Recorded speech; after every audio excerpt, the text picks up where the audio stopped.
इन्हां विशेष दीवानां अंदर जुड़ बैठ गुरु घर दे कीर्तनीए भाई साहिब भाई हरप्रीत सिंह जी आगरा वाले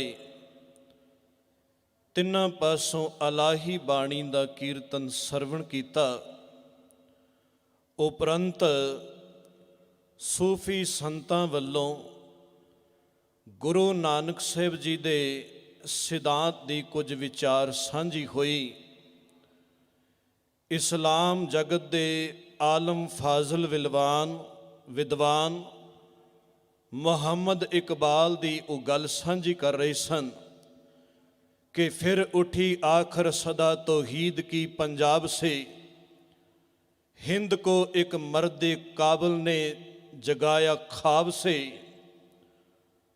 गुरु नानक साहिब जी ने जगत दे अंदर आके नाटक चेटक तमाशियां तो पासे करदियां, ख्वाबां तो सुपनियां तो पासे करदियां होयां मनुखता नूं एक गल समझाई कि उद्यम करेंदियां जियो तू कमावदियां सुख पुंछ, कि तैनूं उद्यम उपराला करना पएगा।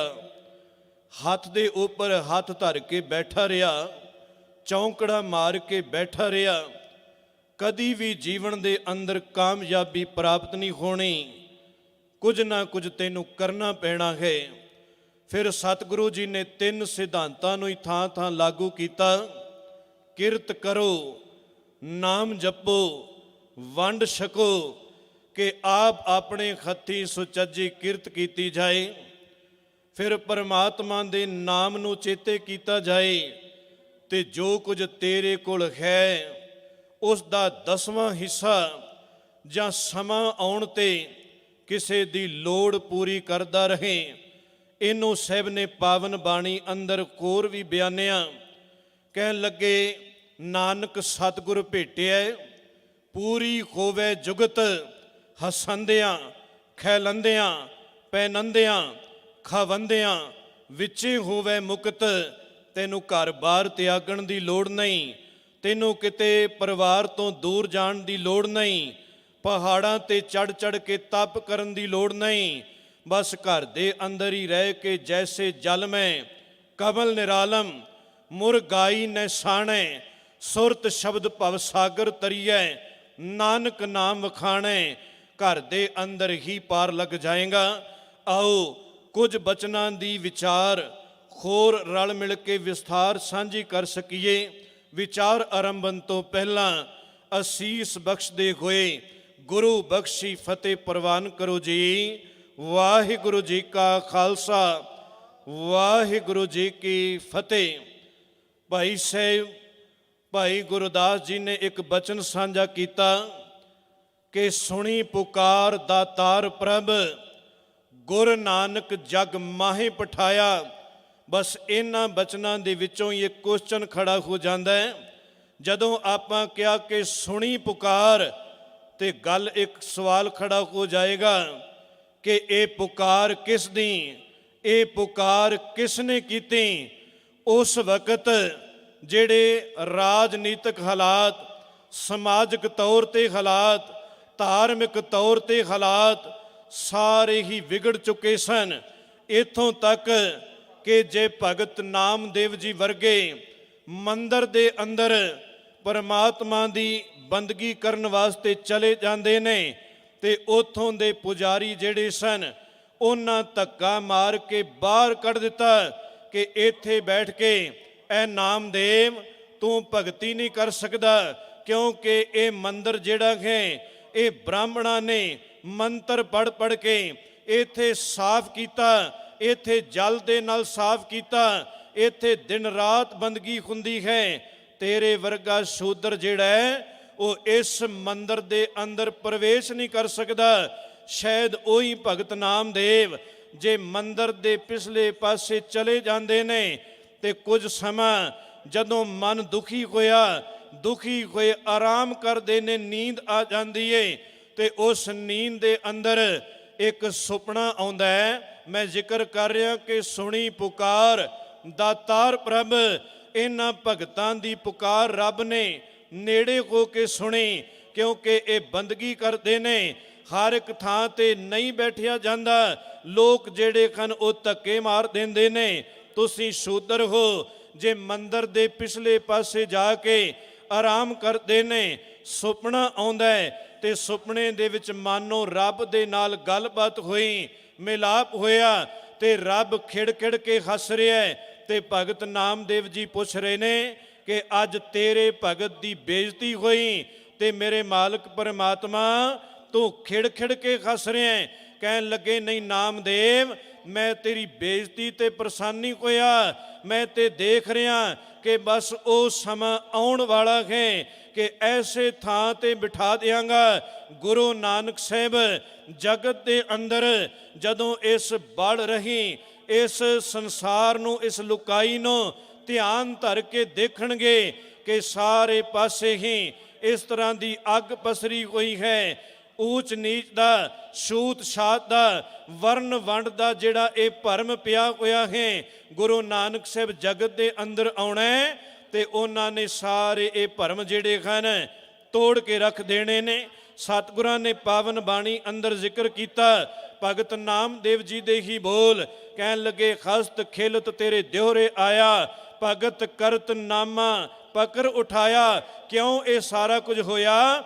ਹੀਨੜੀ ਜਾਤ ਮੇਰੀ ਜਾਤ ਮਰਾਇਆ, ਛੀਪੇ ਕੇ ਜਨਮ ਕਾਹੇ ਕੋ ਆਇਆ। ਕਿ ਹੇ ਰੱਬ ਜੀ, ਤੂੰ ਮੇਰਾ ਜਨਮ ਨੀਵੇਂ ਘਰ ਦੇ ਅੰਦਰ, ਮਨੁੱਖਤਾ ਦੇ ਲੈਵਲ ਦੀ ਮੈਂ ਗੱਲ ਕਰ ਰਿਹਾ। ਰੱਬ ਦਾ ਘਰ ਸਭ ਨੂੰ ਇੱਕੋ ਜਿਹਾ ਮਾਨ ਸਨਮਾਨ ਦਿੰਦਾ ਹੈ। ਹੁਣੇ ਆਪਾਂ ਬਚਨ ਪੜ੍ਹੇ ਨੇ, ਅਵਲ ਅੱਲਾ ਨੂਰ ਉਪਾਇਆ, ਕੁਦਰਤ ਕੇ ਸਭ ਬੰਦੇ। ਇੱਥੇ ਖੱਤਰੀ ਆਏ, ਬ੍ਰਾਹਮਣ ਆਏ, ਸ਼ੂਦਰ ਆਏ, ਵੈਸ਼ ਆਏ, ਕੋਈ ਵੀ ਆਏ, ਇੱਥੇ ਕਿਸੇ ਨੂੰ ਕੋਈ ਵੀ ਮਨਾਈ ਨਹੀਂ। ਅਵਲ ਅੱਲਾ ਨੂਰ ਉਪਾਇਆ, ਕੁਦਰਤ ਕੇ ਸਭ ਬੰਦੇ। ਇੱਥੇ ਸਾਰਿਆਂ ਨੂੰ ਇੱਕੋ ਜਿਹਾ ਮਾਨ ਸਨਮਾਨ ਦਿੱਤਾ ਜਾਂਦਾ ਹੈ। ਰੱਬ ਨੇ ਇਹ ਗੱਲ ਭਗਤ ਨਾਮਦੇਵ ਨੂੰ ਕਹਿ ਦਿੱਤੀ ਕਿ ਸਮਾਂ ਆਉਣ ਵਾਲਾ ਹੈ, ਮੈਂ ਉਸ ਅਸਥਾਨ ਤੇ ਤੈਨੂੰ ਬਿਠਾ ਦਿਆਂਗਾ ਕਿ ਜਿੱਥੋਂ ਤੈਨੂੰ ਕੋਈ ਵੀ ਧੱਕਾ ਨਾ ਮਾਰ ਸਕੇ। ਅੱਜ ਕਦੀ ਉਹਨਾਂ ਭਗਤਾਂ ਨੂੰ ਜਿਨ੍ਹਾਂ ਨੂੰ ਗੁਰੂ ਗ੍ਰੰਥ ਸਾਹਿਬ ਦੇ ਅੰਦਰ ਮਾਨ ਸਨਮਾਨ ਸਤਿਗੁਰਾਂ ਨੇ ਬਰਾਬਰਤਾ ਦਾ ਦੇ ਦਿੱਤਾ, 15 ਭਗਤ ਨਾਲ ਲਿਆ ਕੇ ਬਰਾਬਰ ਬਿਠਾ ਦਿੱਤੇ। ਗੁਰੂ ਨਾਨਕ ਸਾਹਿਬ ਜਗਤ ਦੇ ਅੰਦਰ ਵਿਚਰਦੇ ਨੇ, ਉਦਾਸੀਆਂ ਕਰਦੇ ਨੇ।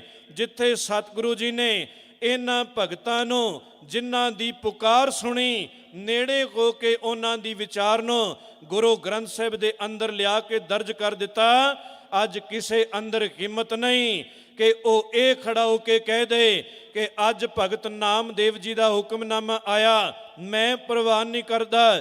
ਜਾਂ ਅੱਜ ਭਗਤ ਕਬੀਰ ਸਾਹਿਬ ਜੀ ਦਾ ਹੁਕਮਨਾਮਾ, ਅੱਜ ਤੇ ਦਰਬਾਰ ਸਾਹਿਬ ਤੋਂ ਵੀ ਹੁਕਮਨਾਮਾ ਜਿਹੜਾ ਭਗਤ ਕਬੀਰ ਸਾਹਿਬ ਦਾ ਹੀ ਬਖਸ਼ਿਸ਼ ਹੋਇਆ।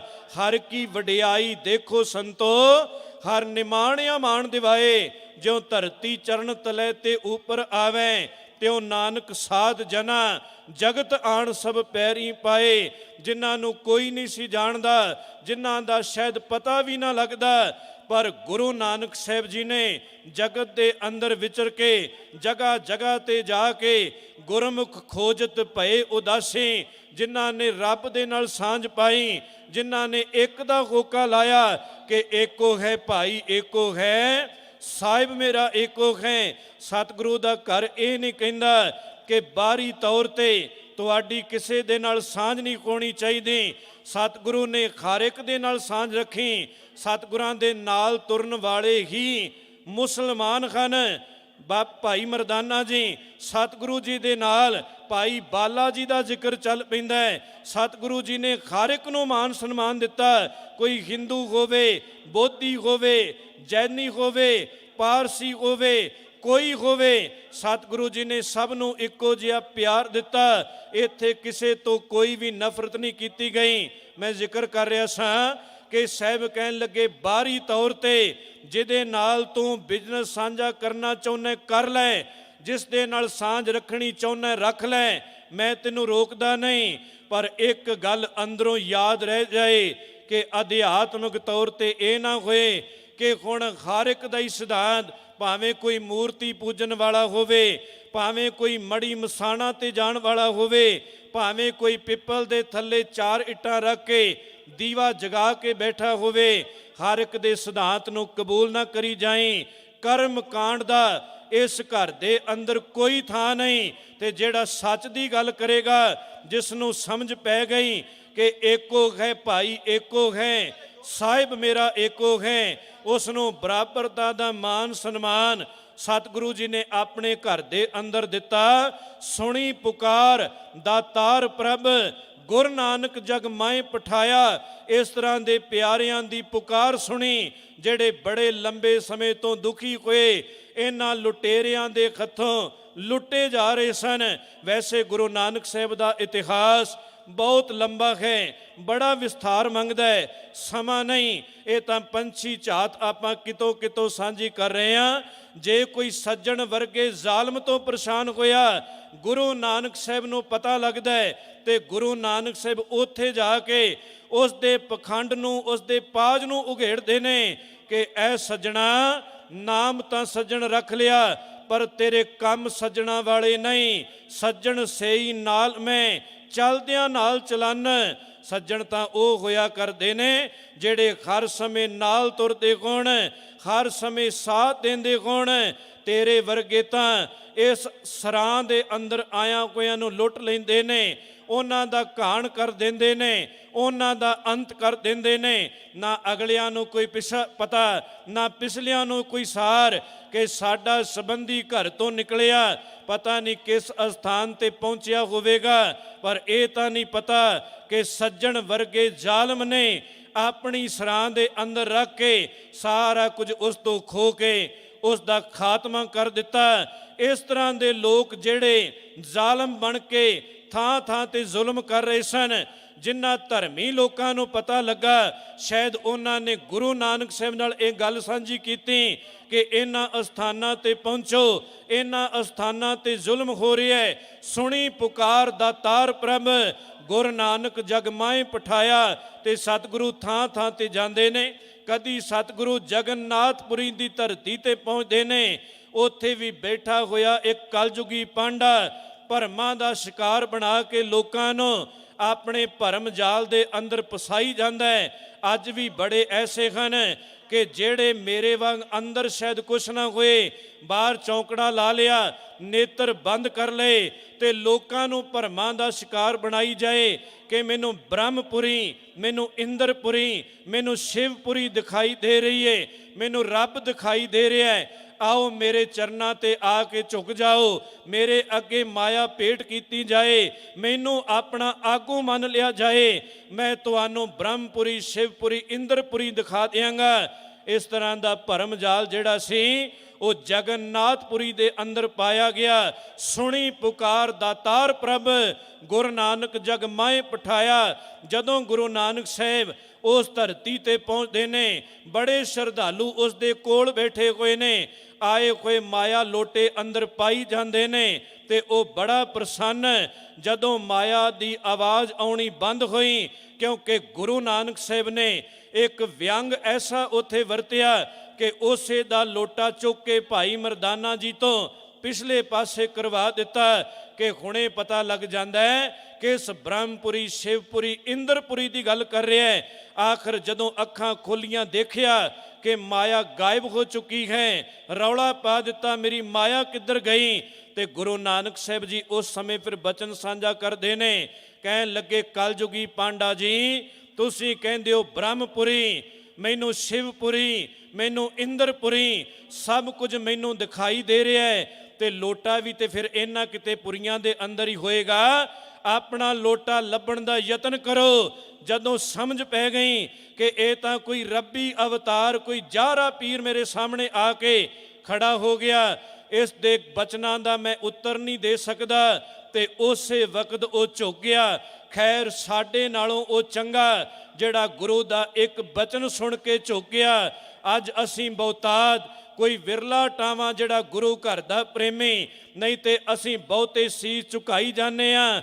ਆਪਣੀ ਮੱਤ ਜਿਵੇਂ ਆ ਕੇ ਗੁਰੂ ਅੱਗੇ ਰੱਖੀ, ਆਪਣੀ ਮੱਤ ਚੁੱਕ ਕੇ ਉਸੇ ਤਰ੍ਹਾਂ ਹੀ ਵਾਪਸ ਲੈ ਜਾਂਦੇ ਹਾਂ।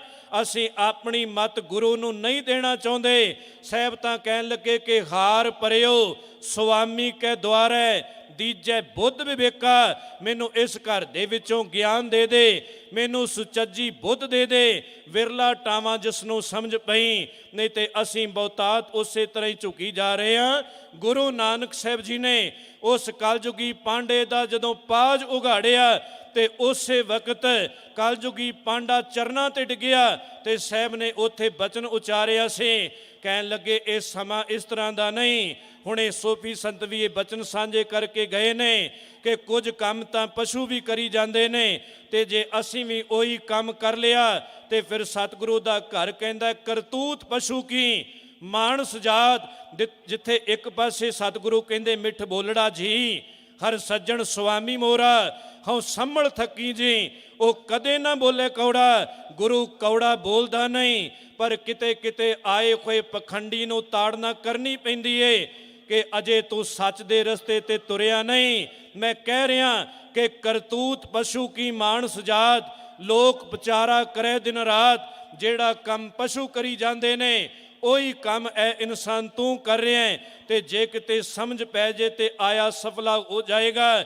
ਨਹੀਂ ਤੇ ਸਾਹਿਬ ਕਹਿਣ ਲੱਗੇ ਕਾਲ ਨਾਹੀ, ਜਗਨਨਾਥਪੁਰੀ ਦੀ ਧਰਤੀ ਤੇ ਜਿਹੜਾ ਬਚਨ ਉਚਾਰਿਆ, ਕਹਿਣ ਲੱਗੇ ਕਾਲ ਨਾਹੀ ਜੋਗ ਨਾਹੀ। ਇਹ ਸਮਾਂ ਵੇਸਟ ਕਰਨ ਦਾ ਸਮਾਂ ਨਹੀਂ, ਇਸ ਸਮੇਂ ਨੂੰ ਸਫਲ ਕਰੋ।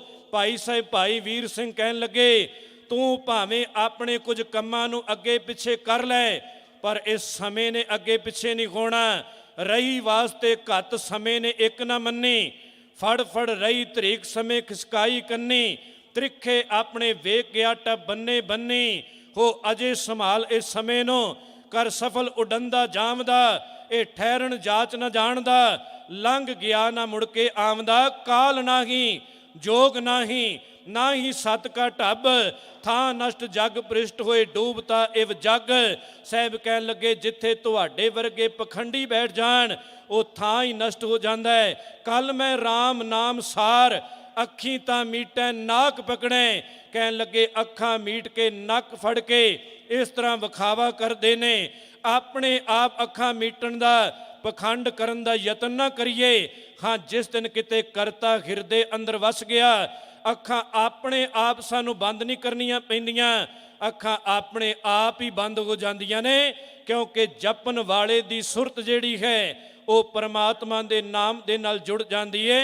ਸਾਹਿਬ ਕਹਿਣ ਲੱਗੇ ਕੱਲ ਮੈਂ ਰਾਮ ਨਾਮ ਸਾਰ, ਅੱਖੀਂ ਤਾਂ ਮੀਟੈ ਨਾਕ ਪਕੜੈ, ਠੱਗਣ ਕੋ ਸੰਸਾਰ, ਆਟ ਸੇਤੀ ਨਾਕ ਪਕੜੈ। ਸੂਝ ਤੇ ਤਿੰਨ ਲੋ, ਮਗਰ ਪਾਛੈ ਕਛ ਨਾ ਸੂਝੈ, ਇਹ ਪਦਮ ਅਲੋ। ਖੱਤਰੀਆਂ ਤਾਂ ਧਰਮ ਛੋੜਿਆ, ਮਲੇਸ਼ ਭਾਖਿਆ ਗਹੀ, ਸ੍ਰਿਸ਼ਟ ਸਭ ਇੱਕ ਵਰਨ ਹੋਈ ਧਰਮ ਕੀ ਗਤ ਰਹੀ। ਸਾਹਿਬ ਕਹਿਣ ਲੱਗੇ ਬਸ ਤੁਹਾਡੇ ਵਰਗੇ ਲੋਕ ਜੇ ਕਿਤੇ ਪਖੰਡ ਫੈਲਾਣ ਤੇ ਮਨੁੱਖਤਾ ਪਖੰਡ ਵਾਲੇ ਪਾਸੇ ਤੁਰ ਪੈਂਦੀ ਏ, ਤੇ ਜੇ ਤੁਹਾਡੇ ਵਰਗੇ ਹੀ ਆਗੂ ਕਿਤੇ ਸੁਚੇਤ ਹੋ ਜਾਣ ਫਿਰ ਬਹੁਤਿਆਂ ਨੂੰ ਨਹੀਂ ਕਹਿਣਾ ਪੈਂਦਾ।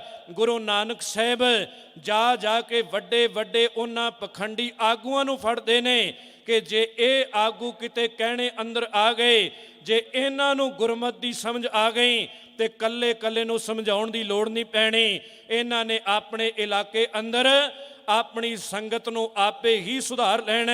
ਜਿੱਥੇ ਜਿੱਥੇ ਗੁਰੂ ਨਾਨਕ ਸਾਹਿਬ ਗਏ, ਸੱਜਣ ਕੋਲ ਗਏ, ਭੂਮੀਏ ਕੋਲ ਗਏ, ਜਗਨਨਾਥਪੁਰੀ ਅੰਦਰ ਇਸ ਕਲਯੁਗੀ ਪਾਂਡੇ ਕੋਲ ਗਏ, ਲਾਹੌਰ ਦੀ ਧਰਤੀ ਤੇ ਗਏ, ਸਤਿਗੁਰੂ ਬੜੀਆਂ ਥਾਵਾਂ ਤੇ ਵਿਚਰੇ। ਜਿੱਥੇ ਜਿੱਥੇ ਸਤਿਗੁਰੂ ਜੀ ਗਏ, ਜਿਨ੍ਹਾਂ ਜਿਨ੍ਹਾਂ ਨੂੰ ਸਮਝਾਇਆ ਉਹਨਾਂ ਨੂੰ ਹੀ ਉਥੋਂ ਦਾ ਪ੍ਰਚਾਰਕ ਥਾਪ ਦਿੱਤਾ, ਤਾਂ ਕਿ ਨਾ ਬੋਲੀ ਦੀ ਪਰੇਸ਼ਾਨੀ ਆ ਸਕੇ, ਨਾ ਕੋਈ ਰਹਿਣ ਸਹਿਣ ਦੀ ਪਰੇਸ਼ਾਨੀ ਆ ਸਕੇ। ਉਹਨਾਂ ਨੇ ਉਸ ਇਲਾਕੇ ਅੰਦਰ ਪ੍ਰਚਾਰ ਕੀਤਾ। ਤੇ ਮਿਰਜ਼ਾ ਅਹਿਮਦ ਕਾਦੀਆਂ ਵਰਗੇ ਇਹ ਜ਼ਿਕਰ ਕਰਦੇ ਨੇ ਕਿ ਗੁਰੂ ਨਾਨਕ ਸਾਹਿਬ ਜੀ ਨੇ ਪਹਿਲੇ ਜਾਮੇ ਦੇ ਅੰਦਰ ਹੀ 3 ਕਰੋੜ ਸਿੱਖ ਜਿਹੜਾ ਹੈ ਉਸ ਵਕਤ ਸਜਾ ਕੇ ਰੱਖ ਦਿੱਤਾ। ਪਤਾ ਨਹੀਂ ਇਹ ਕਿੰਨਿਆਂ ਕੁ ਦੀ ਪੁਕਾਰ ਹੋਵੇਗੀ। ਸੁਣੀ ਪੁਕਾਰ ਦਾਤਾਰ ਪ੍ਰਭ, ਗੁਰੂ ਨਾਨਕ ਜਗ ਮਾਏ ਪਠਾਇਆ। ਸਾਰੀਆਂ ਰਹਿਮਤਾਂ ਉਹ ਪਹਿਲਾਂ ਲੈ ਕੇ ਆਏ।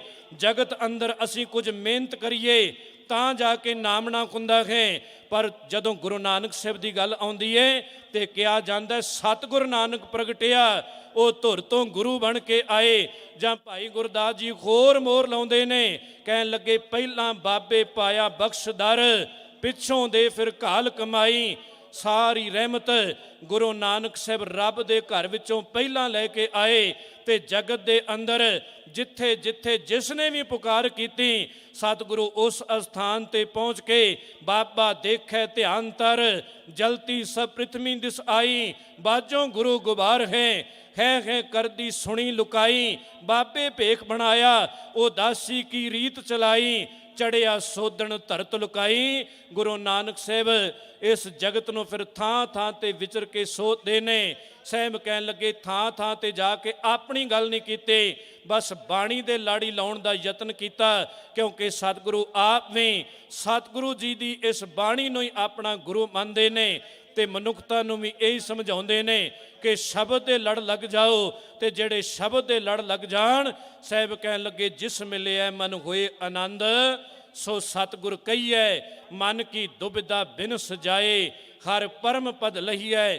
ਜਿਹੜੇ ਗੁਰੂ ਦੇ ਸ਼ਬਦ ਦੇ ਨਾਲ ਅੱਜ ਵੀ ਜੁੜ ਗਏ, ਉਹਨਾਂ ਦੀ ਦੁਬਿਧਾ ਚਲੀ ਜਾਏਗੀ, ਉਹਨਾਂ ਨੂੰ ਕੋਈ ਵੀ ਲੁੱਟ ਨਹੀਂ ਸਕਦਾ। ਸਾਹਿਬ ਬਖਸ਼ਿਸ਼ ਰਹਿਮਤ ਕਰਨ, ਗੁਰੂ ਕੇ ਸਿਧਾਂਤ, ਗੁਰੂ ਕੀ ਵਿਚਾਰਧਾਰਾ ਦੇ ਨਾਲ ਚੱਲਣ ਦਾ ਯਤਨ ਕਰੀਏ ਤਾਂ ਕਿ ਇਹ ਸਾਡੇ ਦਿਹਾੜੇ ਮਨਾਏ ਹੋਏ ਸਫਲ ਹੋ ਜਾਣ। ਬਹੁਤ ਬਹੁਤ ਧੰਨਵਾਦ ਸਤਿਗੁਰੂ ਗੁਰੂ ਗ੍ਰੰਥ ਸਾਹਿਬ ਮਹਾਰਾਜ ਜੀ ਦਾ, ਆਈ ਹੋਈ ਸੰਗਤ ਦਾ, ਪ੍ਰਬੰਧਕਾਂ ਦਾ ਅਤੇ ਪ੍ਰਭ ਬਾਣੀ ਚੈਨਲ ਵਾਲੇ ਇਹਨਾਂ ਵੀਰਾਂ ਦਾ, ਜਿਹੜੇ ਕੱਲ ਤੋਂ ਇਸ ਅਸਥਾਨ ਤੇ ਪਹੁੰਚ ਕੇ ਸੇਵਾਵਾਂ ਨਿਭਾ ਰਹੇ ਨੇ। ਸਤਿਗੁਰੂ ਕਿਰਪਾ ਕਰਨ, ਚੜ੍ਹਦੀਆਂ ਕਲਾ ਬਖਸ਼ਿਸ਼ ਕਰਨ ਜੀ। ਵਾਹਿਗੁਰੂ ਜੀ ਕਾ ਖਾਲਸਾ, ਵਾਹਿਗੁਰੂ ਜੀ ਕੀ ਫਤਿਹ।